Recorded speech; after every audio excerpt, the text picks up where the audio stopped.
Hello everyone, this is Papiya. Welcome to my channel and a new blog. আর আজকে আমি এই ব্লগটায় তোমাদের সাথে শেয়ার করছি ঝুলন কি হয়। পুরো ব্লগটা দেখো, ভালো লাগলে অবশ্যই লাইক কমেন্ট করো, নতুন হলে চ্যানেলটাকে সাবস্ক্রাইব করে পাশে থেকো। দেখো, এটাই হচ্ছে ঝুলন। তবে ঝুলনের রাস কিন্তু এক নয়, যদিও দুটোই কিন্তু শ্রীকৃষ্ণেরই উৎসব। তো দেখো, এটা হচ্ছে আমাদের পাড়ায় একটা বাড়িতে একজন ঝুলন সাজিয়েছে, সেটা আমি তোমাদেরকে দেখাচ্ছি। দেখো কি সুন্দর করে সাজিয়েছে। আর এই দেখো, এই রাস্তাগুলো করা রয়েছে, এগুলো হচ্ছে পসিবলি বালি আর কাঠের গুঁড়োতে রং মিশিয়ে কিন্তু রাস্তা করা হয়েছে। আর ঝুলন মানে হচ্ছে বাড়ির যত খেলনা আছে না, সুন্দর করে তাকে সাজিয়ে গুছিয়ে রাখা। আর এই দেখো, এখানে একটা গুহা বানিয়েছে, গুহার ভেতর কি সুন্দর দেখো আলো জ্বলছে।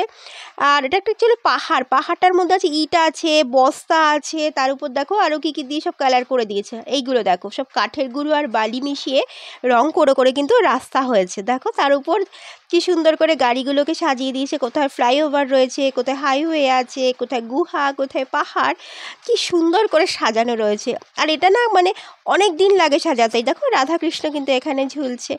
তো এটা সাজাতে একদিন না, মানে অনেক দিন লাগে। আমি দেখেছি, দাদাটা অনেক পরিশ্রম করে। আর এখানে একটা নাড়ুগোপাল বসে আছে। আর এটা দেখো, এটা দেখাচ্ছি আমাদের মাঠ। এবছর আমাদের যে পাড়া যে বাপুজির বয়েজের মাঠ আছে, স্কুলের মাঠে কিন্তু ঝুলন হয়েছে। এটা এবছর এখানে বছর প্রথম হলো।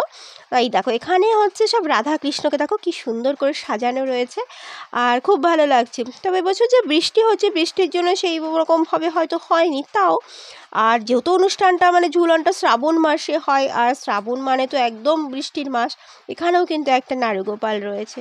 আর নাড়ুগোপালের সামনে থালাতে যে যার মতন আর কি এখানে টাকা বা খুচরো পয়সা যে হোক দেয়। আর এখানে হচ্ছে সাজানো রয়েছে, কীর্তন চলছে, যদিও সাউন্ডটা আমি মিউট করে দিয়েছি কপিরাইটের যদি না হয়ে যায় সেই জন্য। আর এই দেখো বড় মাঠটা, আর এখানে কিন্তু মেলাও আছে। দেখো খুব কিন্তু সুন্দর সাজিয়েছে, বড় মেলাও আছে। যদিও আমি একটু বিকেলের দিকে এসেছিলাম বলে মেলার কোনো দোকান খোলেনি। আর যেহেতু এরকম মানে বর্ষার মধ্যে না মাঠে না জল কাদা হয়ে যায়, এটা একটা সমস্যা। আর ওই দেখো ঝুলন শ্রীকৃষ্ণ উৎসব, এখানে কিন্তু ঘোড়গুলো চলে এসছে।